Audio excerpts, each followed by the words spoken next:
Welcome back to the world of Dead by Daylight.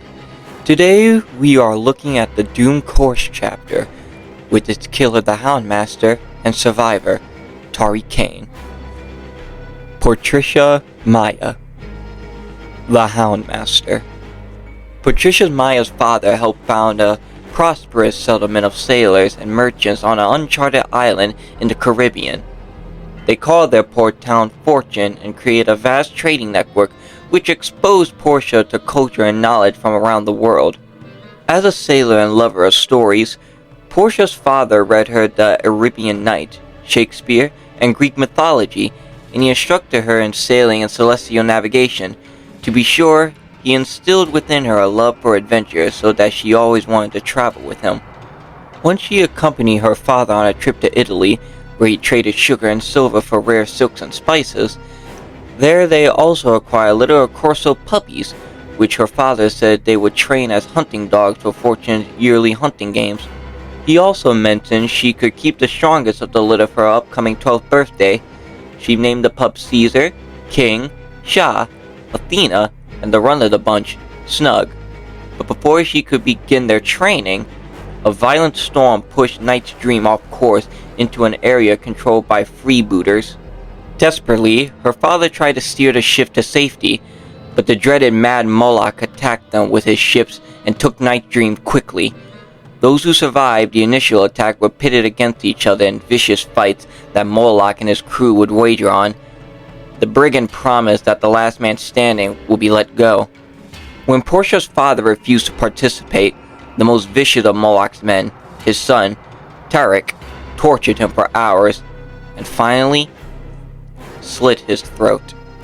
Keeping Portia alive to get past Fortune's outer defenses, Moloch and Taurie returned to their sloop and left the skeleton crew on Knight's Dream. Portia would lead them into Fortune, and once inside, Moloch and his raiders would attack, pillage, and burn their beloved town to the ground. Using her skills in celestial navigation, Portia led them off course through an area that many claimed to be cursed, known as the Dragon's Tooth. Some believe the area bled into the dark, malignant domain of some infallible evil where monsters roam. Portia hoped to lead Moloch to his doom, and if she perished in the effort, so be it. As she approached the Dragon's Tooth, dark clouds accumulated, and a cold black fog surrounded them. Sheets of rain fell, and a fierce wind roared down the ship, creating black mountains that crashed over the mast. Instantly, Moloch and his ship turned away from the storm and left her to perish, but Portia refused to surrender as Knight's Dream plowed through the thick fog and lightning. Her heart thundered in her chest as the ship creaked and groaned and slowly capsized. The last thing she saw before the ocean swallowed her whole was the silhouette of a giant tentacle crashing down on them. Portia opened her blurry eyes to see Snug staring down at her. He licked her face and barked for her to get up. Blinking the salt water out of her eyes, she pushed her aching and bruised body from the ground, but collapsed onto the strange purple sand. She had never seen anything like it before. With difficulty, she gathered herself, stood and turned to face the runt. Snug barked twice and began sniffing the ground, leading her to a cluster of coconuts and purple seaweed. She dried out the seaweed, cracked the coconuts, and ate on the rocks, quietly listening to creatures she had never heard before. Suddenly realized they were marooned on an island in the Dragon's Tooth. They were in a strange world, an in-between world, a world her father had once described as a living nightmare that tortured the mind and played with the heart. And as she listened to these strange new sounds, she suddenly saw Moloch everywhere. Instinctively, Portia closed her eyes and shrieked, and only stopped when Snug jumped into her lap, returning her to the moment with a crescendo of barks. Over the years, Portia survived on whatever washed ashore, as she battled the predators that stalked the island, ferocious animals, vicious humans, and savage abominations not of this world. Snug now weighed over 100 pounds and followed Portia everywhere.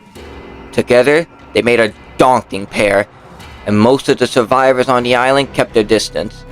The few who didn't live to regret it, if they lived at all. and just when she was about to give up on the idea of escaping, she spotted an impossible thing while searching the beach for Snug.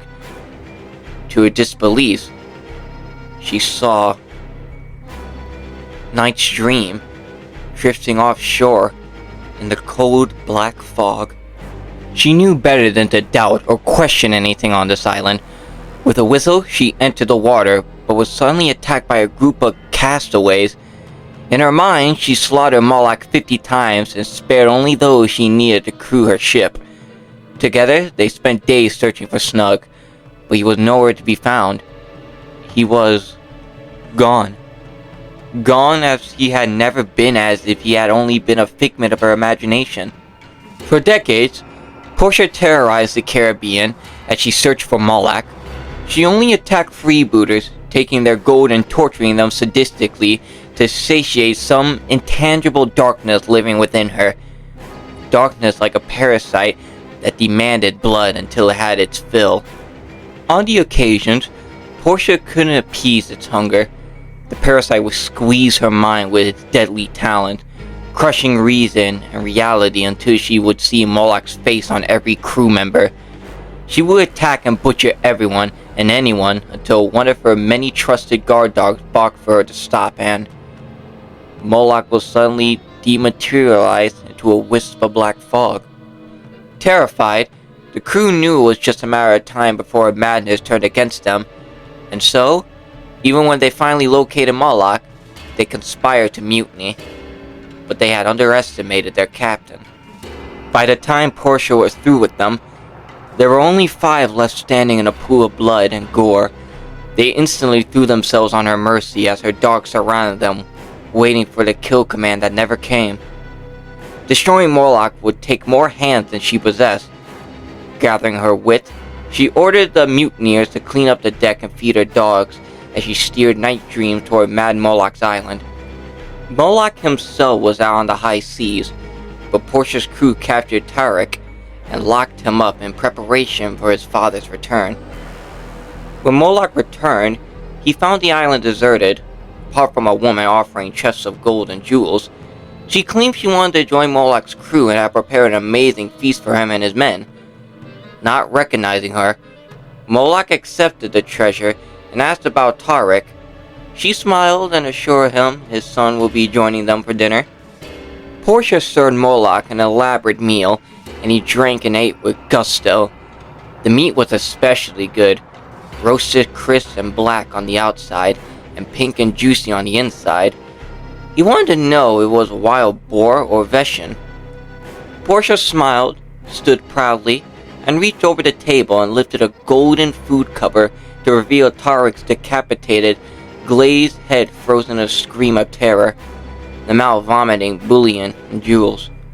Moloch roared his anguish like a wounded bull, and she reveled in his torment as a thick black fog rose from the floor like a black veil. Before she could strike Moloch down, something unseen jerked him backward into the darkness. At once her laugh died, lips curled with mingled panic and rage. Veins at her neck stood out in livid ridges. Talons gripped her mind as squeezed and refused to let go. He was gone. Gone. Gone before she could stomp his head into a bloody pulp.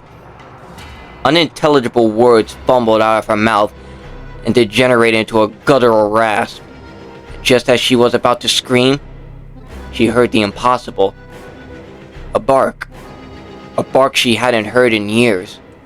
She heard it again and again. Snug! He had Moloch's scent. Not trying to understand what could not be understood, she charged into the fog to finish what she started with her long-lost friend. The houndmaster is a force to be feared, with an equally fearsome dog at her side. Her personal perks, all shaking thunder, scourge hook, jagged compass, and no quarter, help her increase her lunge attack distance, create scourge hooks, and overwhelm survivors with healing skill checks. All shaking thunder. Enemies on land and sea learn to tremble before your might. After falling from a height, all shaking thunder activates for 16 seconds. Increase the range of your lunge attack by 0.75%. All Shaky Thunder has a cooldown of 5 seconds. Go on! Run! Tell your friends I'm coming for them! No quarter. Every skirmish ended with a relentless volley of cannon fire, leaving no doubt who was superior. Whenever a survivor healing themselves by any means reaches 75% healing progress, no quarter triggers its effect. The survivor is faced with a continuous stream of skill checks until the self-heal is completed. If they fail a skill check or interrupt the action by any means, they suffer from the broken status effect for 30 seconds. Fire another broadside! Don't stop until the sea takes them! Scourge Hook, Jagged Compass. Sometimes the compass points north, other times it points somewhere else entirely. At the time of the trial, 4 random hooks are changed into Scourge Hooks. The auras of Scourge Hooks are revealed to you in white. Whenever a survivor is unhooked from a normal hook, the following effects applies. The aura of the generator with the most progression is highlighted in yellow for 10 seconds. Drop anchor! I will chart us a new course. 2 act as 1. Back again with our trusty companion. Nothing will stop the two from getting Portia's revenge. Taurie Cain, the Disciple. Taurie Cain was born and raised in a suburb outside Glasgow with her older brother Ewan. Unusual for Scotland, the kids were homeschooled, but by all appearances seemed perfectly average. In truth, they were quite the opposite. Her parents were part of a secret society, and Taurie and Ewan were raised to be acolytes of that same clandestine cult, the Disciples of the Black Talon. This mysterious cabal has existed for centuries and worships an ancient deity that exists in another dimension. They call the deity the Black Talon, and believe it is somehow helping humanity transcend mortal existence. Vincent Cain was a professor of archaeology. Rachel Cain taught anthropology. Family vacations took them all over the world, but instead of theme parks, they visited the historical sites of ancient civilizations, like the site of the world's oldest megaliths at Göbekli Tepe in Turkey, where ancient cultists boiled the flesh of decapitated heads and carved mysterious symbols into their skulls. Locations like this had areas that overlapped with the Black Talon's realm, and they called those overlaps the Bleed, and believed secret knowledge and technology is hidden by ascended disciples from advanced worlds to be discovered. But the Bleed holds many dangers, both physical and psychological, and those who ventured inside wore special armored hazmat suits as a defense against those perils, though no one really knows how much protection they actually provide. The disciples of the Black Talon built an underground complex near each Bleed they discovered, complete with living quarters, storage areas, and laboratories. When Vincent Cain entered the Bleed at Göbekli Tepe, Taurie and Ewan were mere fledglings, and when he didn't return, his wife went after him and disappeared as well. Desperate to find their parents, Taurie and Ewan snuck into a chamber, but soon realized there were no hazmat suits left. There was only one of the original suits, like an old diving suit with a connecting air tube which didn't fit her, but she refused to abandon her parents and decided to enter the Bleed without a suit. Ewan was too afraid to follow. Taurie found madness in the Bleed, and savagery and horror, blood-curdling shrieks and ferocious growls, and something slithering in and out of the shadows. She could feed the eyes of predators as they hunted her in this strange, timeless place where two realities folded into one. Struggling to keep her fear under control, she came across pieces of bloody hazmat suit.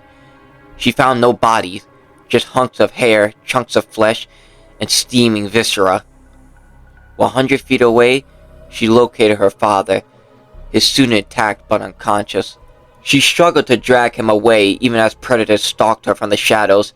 As they circled closer, her brother Ewan suddenly appeared in the old oversized hazmat suit. He led the otherworldly creatures away, allowing Taurie enough time to pull their father to safety.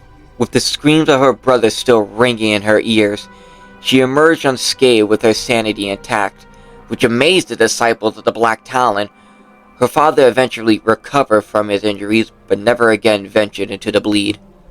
Taurie suffered no ill effects from her time in the bleed, at least nothing physical, but something dark touched her heart, and she had many reoccurring visions of selfless disciples hunting and sacrificing victims to the Black Talon. She believed her visions were omens, and she was certain she will one day serve the Black Talon in the same way as a disciple. Members of the cult rose through the ranks slowly. Seekers were doled out little by little as acolytes graduated from one tier to the next. But Taurie rose faster than most, and was sent on missions all over the world. She located and retrieved many arcane antiquities and strange oddities, and with each new find, she unearthed more knowledge about the Black Talon. And each time she ventured into the bleed, she felt more of its cold darkness taking hold inside of her. She liked the way it made her feel. Impervious, indestructible, unstoppable. As a trusted servant of the Black Talon, she no longer felt like prey. She felt like a predator. Taurie was single-minded in her pursuit of any knowledge that would help her serve the cult, but not everyone believed in transcendence, and some were even trying to expose the disciples of the Black Talon as a force for evil. Such doomslayers didn't understand that sacrifices needed to be made if humanity ever hoped to ascend to another plane of existence. One such enemy was the paranormal investigators and podcasters who claimed the cult was an instrument of malevolence. This vlogger was determined to unmask them, but she disappeared while investigating a World War II bunker high in the French Alps. Her brother Jordan blamed the disciples of the Black Talon for her disappearance and worked tirelessly to expose them to the world. As Taurie reached the highest levels of the disciples of the Black Talon, she learned their darkest secrets, like how they appeased the Black Talon with a sacred ritual of torture and sacrifice before entering the bleed.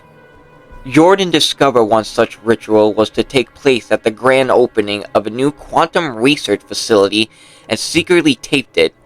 He then posted a grisly video online to show the world the malignant evil at the heart of the cult. But the disciples of the Black Talon had connections everywhere, and they used their power to convince the world that this video was a fake, a mere prank among researchers and scientists. They then sent Taurie to hunt Jordan down and end his one-man crusade against them. They told her if she accomplished this, she would ascend to the inner circle of masters and one day become a pure disciple in the Black Talon's domain. Unquestioningly, and with fanatic determination, she located Jordan and rendered him unconscious with chloroform. When he awoke, he found himself tied to a chair in an underground complex. Dressed in her ceremonial robe and mask, Taurie approached the young man with a dagger, but having never killed anyone, she hesitated. She didn't know what to say or do. A strange numbness began to crawl up her neck. Her ears, her face, her lips began to tingle. She just stood there staring blankly at her sacrifice, wondering what was happening to her.